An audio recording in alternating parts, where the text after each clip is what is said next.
welcome to Gayatri School Sanjur YouTube channel. Today we are going to start our topic that is manager's role कि हमारे प्रबंधकीय भूमिकाएं क्या क्या होती है। हमारा सेकंड चैप्टर जो मैनेजमेंट की प्रोसेस मैनेजमेंट की फंक्शन चल रहा था उसी का ये एक पार्ट है, उसी का एक टॉपिक है कि हमारे प्रबंधकीय भूमिकाएं। नाम से स्पष्ट है प्रबंधकीय भूमिकाएं मतलब प्रबंध की भूमिकाएं।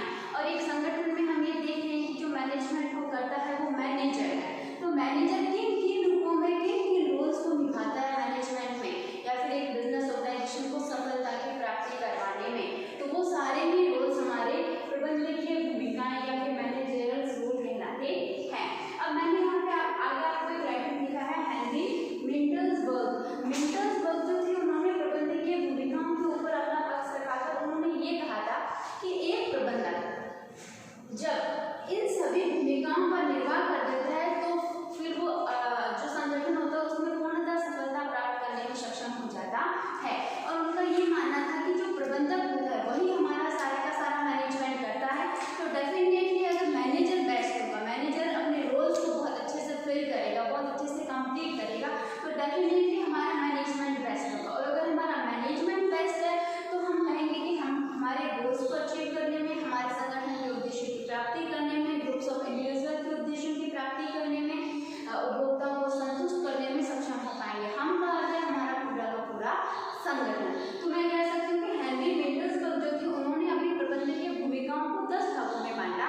हाँ, उन्होंने कहा था कि एक मैनेजर जो होता है वो अगर इन 10 भूमिकाओं का निर्वाह कर देता है, 10 भूमिकाओं को कंप्लीट कर लेता है, 10 भूमिकाओं का अच्छे से अपना पक्ष रख देता है या कंप्लीट रूप से फिल कर देता है, तो फिर डेफिनेटली हमारी संस्था के अंदर एक बेस्ट मैनेजमेंट दिया जाना संभव हो पाता है। और अगर हमारा मैनेजमेंट अच्छा है तो हम सफलता की और गोल्स को अचीव करने की ओर ज़्यादा अच्छे से बढ़ पाते हैं। तो वो 10 भूमिकाएं कौन सी थी? तो मिंटल्सबर्ग ने टोटल कितनी प्रबंधकीय भूमिकाओं को बताया है?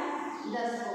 लेकिन उन 10 को हम कंटिन्यू पढ़े, इससे अच्छा आपके बेस्ट स्टडी लेवल के लिए इसको 3 भागों में डिवाइड कर दिया गया है। इसके 3 पार्टीशंस बना दिए गए हैं जो आपस में क्या है, रिलेटेड है और आपस में कोरिलेटेड है। उन्हें एक दूसरे के परस्पर निर्भर होकर अगर ये सारी की सारी भूमिकाएं एक मैनेजर निर्वाह कर देता है एक संगठन के अंदर प्रॉपर रूप से, प्रॉपर एफिशिएंसी और इफेक्टिवनेस के साथ में, तो डेफिनेटली हमारे संस्था में जो गोल हमने डिसाइड किए कि वो हमें अचीव हो जाएंगे। तो हम देखते हैं कि वो कौन कौन से रोल्स हैं। बहुत ही सिंपल से और शॉर्ट से रोल होते हैं एक मैनेजर के। जो मैनेजर रोल का मतलब होता है कि वो जो प्रकार के कार्य कर रहा है वो सब भूमिकाएं ही निभा रहा है।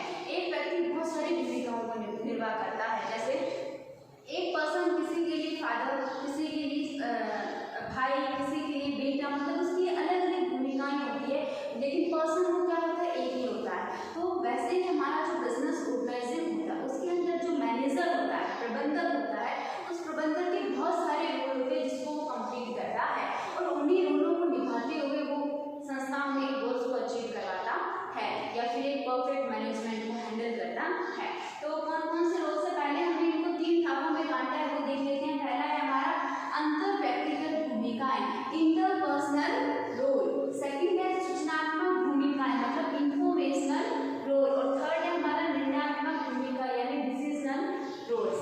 मतलब सबसे पहला आता है हमारा अंतर व्यक्तिगत भूमिकाएं मतलब इंटरपर्सनल रोल्स। इंटरपर्सनल नाम से स्पष्ट हो रहा है कि अंतर व्यक्तिगत है, मतलब संस्था के अंदर के जितने भी रिलेशंस हैं उनकी बात की गई है। तो जब एक मैनेजर संस्था के अंदर जितने भी रिलेशंस के रोल्स को निभाता है तब वो अंतर व्यक्तिगत भूमिकाओं का निर्वाह कर रहा होता है। अब इसमें कौन कौन सी होती है इनको आगे 3 भागों में बांटा गया है। तो वो 3 भागों में पहला मैंने लिखा है मुखिया की भूमिका, सेकंड है नेता की भूमिका और थर्ड है हमारा संपर्क अधिकारी की भूमिका। जितने भी भूमिकाओं के नाम लिखे गए हैं वो अपने नाम पढ़ के अपने नामों से उनका कार्य स्पष्ट होता है। हम डिस्कशन कर लेते हैं। फर्स्ट है हमारा मुखिया की भूमिका, मतलब एक प्रबंधक एक संस्था के अंदर, एक संगठन के अंदर मुखिया की भूमिका का निर्वाह करता है। अब मुखिया की भूमिका का क्या अर्थ है?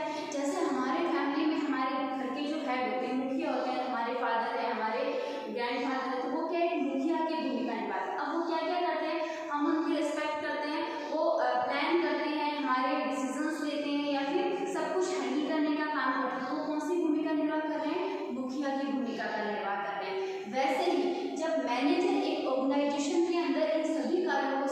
करता है मैनेजमेंट को बेस्ट बनाने के लिए और अपने ऑर्गेनाइजेशन को हैंडल करने के लिए, कोऑर्डिनेशन बिठाने के लिए, तो वो कौन सी भूमिका का निर्वाह करता है? वो मुखिया की भूमिका का निर्वाह करता है। ठीक है। अगर सेकंड हम बात करें कि नेता की भूमिका, नेता मतलब लीडर। अब लीडर की भूमिका प्रबंधक कब निभाता है? लीडर की भूमिका प्रबंधक अपने आंतरिक जितने भी स्रोत होते हैं, आंतरिक जितने भी रिसोर्सेज होते हैं, उनके ऊपर वो लीडरिंग का कार्य करता है। लीडरिंग मतलब नेतृत्व देना। और नेतृत्व में क्या क्या शामिल होता है? नेतृत्व में शामिल होता है कि कर्मचारियों को इंस्पायर करना, उनको मोटिवेशन देना, उनके साथ कम्युनिकेशन करना, उनका सुपरवाइजिंग करना, उनको समझाना, उनको अंडरस्टैंड करना, उनके सुझावों को सुनना, और अगर सुझाव अच्छे हैं या फिर हमारी संस्था के लिए प्लस पॉइंट वाले हैं तो उसमें उनको तारीफ देना, उनका सम्मान करना और सुझाव को देने के लिए। ये सारी भूमिकाएं जब एक मैनेजर एक ऑर्गेनाइजेशन के अंदर निभाता है तब वो एक नेता के रूप में उस भूमिका का निर्वाह कर रहा होता है, मतलब लीडरिंग कर रहा होता है। लीडरशिप में हमने पढ़ा था कि मुख्य रूप से इंस्पायर, मोटिवेशन, कम्युनिकेशन, हमारे सुझावों को सुनना, ये सारी चीजें शामिल की जाती हैं। आगे अगर थर्ड भूमिका की मैं बात करूं तो वो है संपर्क अधिकारी की भूमिका। नाम से स्पष्ट है, संपर्क अधिकारी मतलब संपर्क करने वाला है, संपर्क करने वाला अधिकारी। तो जब मैनेजर अपनी ही संस्था का बाहर किसी व्यक्तियों के द्वारा या फिर आउटसाइडर वर्ल्ड में अपने ही संस्था को रिप्रेजेंट करते हुए उनसे संबंध स्थापित करना है, अपने कॉन्टेक्ट्स को बढ़ाता है, अपनी नेटवर्क स्किल को बहुत बढ़ाता है अपनी संस्था के लिए, तब वो कौन सी भूमिका को निभा रहा होता है? तब वो संपर्क अधिकारी की भूमिका को निभा रहा होता है। और इसमें वो आउटसाइड वर्ल्ड मतलब अपने बिजनेस के बाहर के जितने भी फैक्टर्स हैं उन सबसे संपर्क करता है, जिसमें हम कह सकते हैं आपूर्तिकर्ता, निवेशक, हमारा उपभोक्ता, हमारे गवर्नमेंट एजेंसियां, इन सबसे कॉन्टैक्ट में रहता है, अपनी नेटवर्किंग को बढ़ाता है, अपने ऑर्गेनाइजेशन के गोल्स को अचीव करने के लिए और बेस्ट रिलेशंस को बनाने के लिए। तब वो कौन सी भूमिका का निर्वाह कर रहा होता है? तब वो संपर्क अधिकारी की भूमिका का निर्वाह कर रहा होता है। ये सारी भूमिकाएं किसके लिए है? एक मैनेजर के लिए है। तो ये तीन तो थी अंतर व्यक्तिगत मतलब संस्था के अंदर रिलेशंस को फ्रेंडली या अच्छा रूप, अच्छे एनवायरनमेंट को क्रिएट करने के लिए मैनेजर जो जो रोल्स को फिल करता है, निभाता है, वो सब। अब नेक्स्ट हम बात करते हैं अंतर व्यक्तिगत। अगर हमारे रिलेशंस अच्छे रहेंगे, हमारा कोऑर्डिनेशन हमारी संस्था में अच्छा हो गया, तब सेकंड हमारी भूमिका आएगी कि सूचनात्मक भूमिकाएं, हमें उससे इंफॉर्मेशन कलेक्ट करनी पड़ेगी, तो उसको हम कहेंगे इंफॉर्मेशनल रोल। अब इंफॉर्मेशनल रोल्स नाम से स्पष्ट है कि सूचनाओं को एकत्रित करना और सूचनाओं का वितरण करना, ये भूमिका जब प्रबंधक निभाता है तो वो सूचनात्मक भूमिकाओं में शामिल किया जाता है। इसको भी वापस तीन भागों में बांटा है। पहला है प्रबोधक या निरीक्षक भूमिका। प्रबोधक मतलब मॉनिटर। अब मॉनिटर की अगर हम एक क्लास की बात करें, आप लोग क्लास में तो देखते हैं मॉनिटर्स होते हैं, तो मॉनिटर की उस टाइम क्या रोल होता है? मॉनिटर का उस टाइम क्या वर्क होता है कि वो सबका ध्यान रखें, निरीक्षण करें, यही होता है, सूचनाओं का इकट्ठा करें, उनको कलेक्ट करें और जहाँ आवश्यकता है, जहाँ उपयोगिता है वहाँ पे दे। तो यही मॉनिटर का रोल होता है। तो हम यहाँ संगठन में भी कह सकते हैं कि जब एक मैनेजर होता है तो वो अपनी संस्था में एक मॉनिटर का रोल निभाता है। कैसे निभाता है? अगर संस्था में किसी का भी निरीक्षण पर्यवेक्षण का कार्य होता है वो प्रबंधक के द्वारा किया जाता है, उसमें कुछ गैप रहता है तो उसको फिर प्रबंधक के द्वारा करवाया जाता है। निर्णय लेने का या फिर निर्णय का जो कार्य होता है, रिसर्च करना, सर्च करना, बाहर के मार्केट को देखना कि क्या डिमांड है, ये सारा ही काम किसके द्वारा किया जाता है? जब वो मॉनिटर की भूमिका निभा रहा होता है अपने संगठन के अंदर, तब वो ये सब कार्य संपन्न करता है। नेक्स्ट अगर हम बात करें प्रसारक व प्रचारक। अब उसने सूचनाएं इकट्ठी तो कर ली, कब? जब वो मॉनिटर का रोल निभा रहा था तब। लेकिन अब सूचनाओं को एकत्रित करना काफी है? नहीं।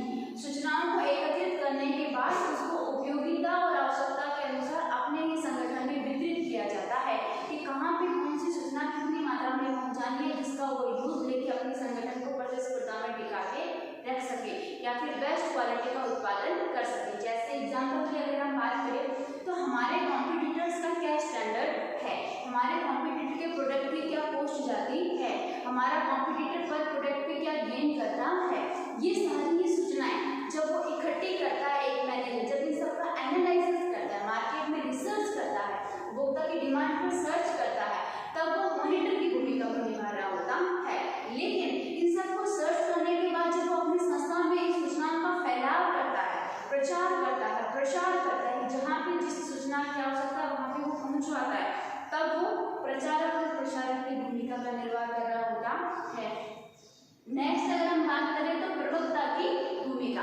प्रवक्ता की भूमिका का है कि हमारा स्पोक्स पर्सन, मतलब हमारी संस्था का स्पोक्स पर्सन जो हमारी संस्था को प्रेजेंट कर रहा है बाहर के फैक्टर्स में, मतलब बाहर की जितने भी घटक है, चाहे वो आपूर्तिकर्ता हो, चाहे निवेशक हो, चाहे उपभोक्ता हो, चाहे गवर्नमेंट एजेंसियां हो, चाहे हमारा एसोसिएशन संघ हो, इन सब में हमारी संस्था की तरफ से बात करना, हमारी संस्था की तरफ से बोलना, हमारी संस्था की जितनी भी फंक्शंस है, जितने भी टारगेट्स हैं, जो भी इम्पोर्टेंस हैं, वो सारे के सारे उनके सामने एक्सप्लेन करना, उनको संतुष्ट करना, चाहे वो ग्राहक हो, सरकार हो, बाहर कोई भी पक्ष हो।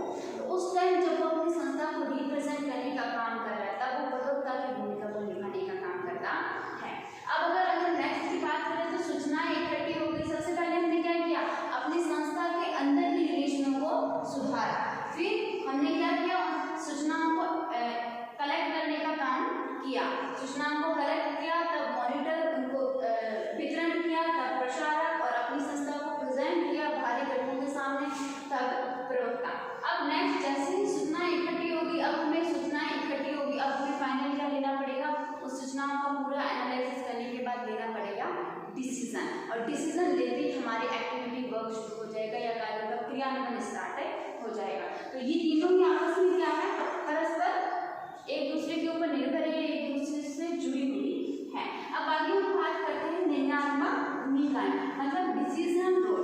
निर्णयात्मक मतलब निर्णय लेने से संबंधित है, जब प्रबंधक भूमिकाओं को निभाता है तब वो निर्णयात्मक भूमिकाएं कहलाती है। इसमें मुख्य रूप से 4 भूमिकाओं को शामिल किया गया है। पहली है हमारी उद्यमी की भूमिका।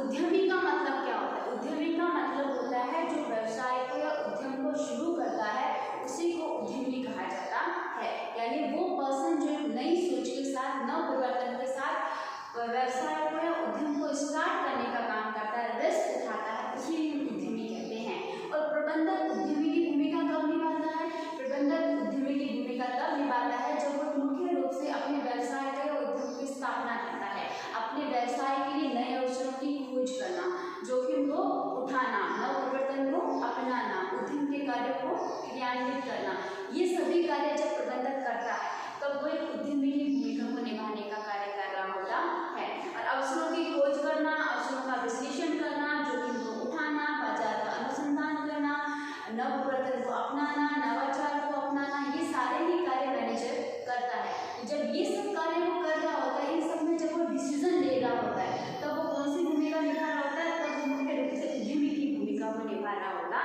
है। नेक्स्ट हम बात करते हैं उपद्रव्य निवारक की भूमिका। उपद्रव्य निवारक मतलब डिस्टर्बेंस हैंडलर। कुछ वर्ड्स हमें हिंदी में थोड़े कंफ्यूज करते हैं, लेकिन जैसे हम उनका इंग्लिश देखते हैं तो हमें क्लियर हो जाती है कि हाँ ये भूमिका है। अब उपद्रव्य निवारक तो नीचे मैंने लिखा है बकायदा, डिस्टर्बेंस हैंडलर रोल, मतलब डिस्टर्ब करने वाले जितने भी फैक्टर्स हैं उनको हैंडल करने का रोल जब निभा रहा होता है एक मैनेजर, तब वो उपद्रव्य निवारक की भूमिका निभा रहा होता है। कैसे, एक संगठन में बहुत सारे कर्मचारी काम करते हैं, बहुत सारे पक्ष काम करते हैं, समूह में काम किया जाता है, सबकी अपनी अलग अलग सोच, अपने अलग अलग बैकग्राउंड, अपने अलग अलग कल्चर से वो आते हैं। तो कहीं ना कहीं उनमें मतभेद, कार्यों में समन्वय न होने के कारण मतभेद पैदा हो जाता है, झगड़ा हो जाता है, अशांति हो जाती है। हम देखते भी हैं कि बिजनेस के अंदर बहुत बार हमने देखा है, सुना है कि हड़तालें लग जाती है, तालाबंदी लग जाती है। ये सब क्या है, कर्मचारी विरोध करना शुरू कर देते हैं। मतलब ये सब क्या है, समन्वय की कमी के कारण और मिसमैनेजमेंट होने के कारण वहाँ पे क्या है, झगड़े, अशांति, मनमुटाव, मतभेद, अपवाद, ये सब पैदा होने लग गए। तो प्रबंधक उस टाइम क्या करता है, प्रबंध मैनेजर क्या करता है, मैनेजर उस बात को हैंडल करता है, उस बात को समझता है, उस बात के लिए निर्णय लेते हैं कि क्या करना है जिससे ये सब सही हो जाए। तो उस वक्त वो जो भूमिका को निभा कर रहा होता है वो हमारी उपद्रव्य निवारक की भूमिका कहलाती है, यानी झगड़ों और अशांतियों का निवारण करने वाला उपद्रव्य निवारक। नेक्स्ट अगर हम बात करें तो हमारा है संसाधन वितरक की भूमिका। संसाधन वितरक, वितरक मतलब बांटने वाला और संसाधन मतलब हमारे रिसोर्सेज। एक मैनेजर के पास बहुत सारे रिसोर्सेज होते हैं, उसे रॉ मटेरियल भी अवेलेबल करवाना पड़ता है, उसे मशीनरी कहाँ से कौन सी कितनी लेनी है वो भी अवेलेबल करवाना है, मैथड्स कौन से यूज लेने हैं, टेक्निक्स कौन सी यूज लेनी है, कितनी मात्रा में लेनी है, कब, क्यों, कहाँ, कैसे लेना है, ये सब रिसोर्सेज जो होते हैं, क्योंकि हमें पता है कि रिसोर्सेज क्या है, वो लिमिटेड होते हैं और लिमिटेड में भी हमें इन्वेस्ट करना पड़ता है और हम चाहते हैं कि ज़्यादा से ज़्यादा आउटपुट हमें मिले। तो उसके लिए हमें क्या करना होता है, हमें रिसोर्सेज का एक बेस्ट से अच्छे यूटिलाइजेशन करना पड़ता है और अच्छे यूटिलाइजेशन के लिए, परफेक्ट यूटिलाइजेशन के लिए सही मात्रा में, सही स्थान पर, सही व्यक्ति को सही किस्म का संसाधन वितरण करना बहुत जरूरी होता है। और मैनेजर क्या करता है, मैनेजर यही करता है, जिस विभाग में जिस प्रकार के रॉ मटेरियल की जितनी जरूरत है उसको उतनी मात्रा में रॉ मटेरियल अवेलेबल करवाना, मशीन से अवेलेबल करवाना, सुविधाएं उपलब्ध करवाना। तो संसाधनों का जब वितरण किया जाता है, ये संसाधनों का कब, क्यों, कैसे, कहाँ, कितनी मात्रा में, कितनी आवश्यकता और उपयोगिता के हिसाब से वितरण करना है या बांटना है, तब जब मैनेजर ये कार्य करता है तब मैनेजर कौन सी भूमिका का निर्वाह करता है, संसाधन वितरण की भूमिका का निर्वाह करता है। अब लास्ट हमारा है वार्ताकार की भूमिका। वार्ताकार मतलब वार्तालाप करना। अब प्रबंधक जब अपनी संस्था की तरफ से किसी भी बाहर के संगठन को वार्तालाप करता है, संबंध स्थापित करता है, कॉन्टैक्ट बनाता है या फिर अपनी संस्था को रिप्रेजेंट करता है, चाहे वो सूचनाएं लेने के लिए हो, चाहे वो डिसीजन लेने के लिए हो, चाहे वो कम्युनिकेशन करने के लिए हो, चाहे कॉन्टैक्ट बढ़ाने के लिए हो, चाहे गुडविल के लिए हो, किसी भी चीज़ के लिए हो, तो वो वार्तालाप करता है अपनी संस्था की तरफ से अपनी ऑर्गेनाइजेशन को बेस्ट प्रूफ करने के लिए, अपनी ऑर्गेनाइजेशन को अच्छे से रिप्रेजेंट करने के लिए। तब वो कौन सी भूमिका का निर्वाह करता है, तब वो वार्ताकार की भूमिका का निर्वाह करता है। और वार्ताकार की भूमिकाओं से उसे बहुत सारी सूचनाओं में, बहुत सारे डिसीजन लेने में मदद मिलती है। कि कॉम्पिटिटर से अगर हम बात करें, उससे पता करें, तो हमें पता लगता है कि कॉम्पिटिटर का स्टैंडर्ड क्या है और हम भी उससे कैसे बीट कर सकते हैं। तो डेफिनेटली वार्ताकार की जो भूमिका होती है मैनेजर की, वो भी बहुत इंपॉर्टेंट रोल निभाती है।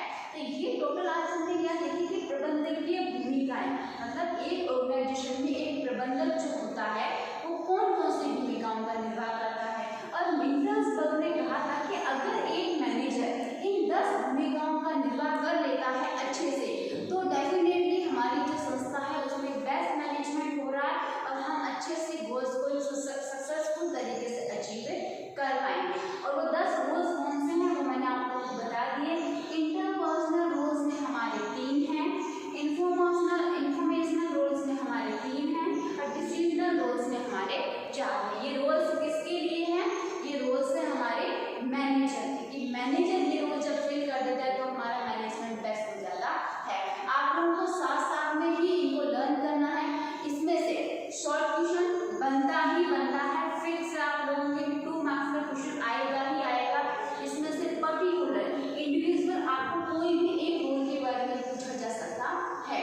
और जो लॉन्ग टाइप का क्वेश्चन आता है आपका 6 मार्क्स का, उसमें भी इसके आने के चांस बहुत अच्छे तरीके से रहते हैं और उसमें पूरा का पूरा पूछ सकता है कि प्रबंधक की भूमिकाओं का सविस्तार वर्णन कीजिए। तो अब हम एक बार इनका रिवीजन कर लेते हैं। फर्स्ट, अंतर व्यक्तिगत भूमिकाएं, इसमें कौन कौन से शामिल है हमें अच्छे से अभी साथ साथ में रिकॉल करते रहना है। जैसे जैसे मैं बोल रही हूँ आप लोगों को भी वो बोलते रहना है और लर्न करते रहना है। अंतर व्यक्तिगत भूमिका इसमें कितनी होती है, 3। फर्स्ट हमारी मुखिया की भूमिका, नेता की भूमिका और संपर्क अधिकारी की भूमिका। सेकंड है हमारा सूचनात्मक भूमिकाएं। सूचनात्मक भूमिकाओं में भी 3 भूमिकाओं का निर्वाह होता है। फर्स्ट है हमारा मॉनिटर की भूमिका या प्रबंधक की भूमिका, प्रसारक की भूमिका और प्रवक्ता की भूमिका। थर्ड है हमारा निर्णयात्मक भूमिका। निर्णयात्मक भूमिकाओं में 4 भूमिकाओं का निर्वाह करना होता है। पहला है हमारा उद्यमी की भूमिका, दूसरा है उपद्रव निवारक की भूमिका, तीसरा है संसाधन वितरक की भूमिका और चौथा है वार्ताकार की भूमिका। तो ये हमारे मैनेजर के रोल्स कंप्लीट हो जाते हैं। अच्छे से आप लोग इसका स्क्रीनशॉट ले लें, इसका की पॉइंट्स बना लें नोटबुक में और अपना मैनेजमेंट के टॉपिक को और अच्छे से सॉलिड एकदम स्ट्रांग आप लोगों को करना है, क्योंकि ये हमारा सिर्फ मैनेजमेंट का टॉपिक कितने मार्क्स का है, 16 मार्क्स का है, जो हमें कंप्लीटली रूप से 100% कंप्लीट करना है। इसका आप अच्छे से बना लें नोट्स और पीडीएफ आप लोगों को प्रोवाइड करवा दी जाएगी। All the best, thank you.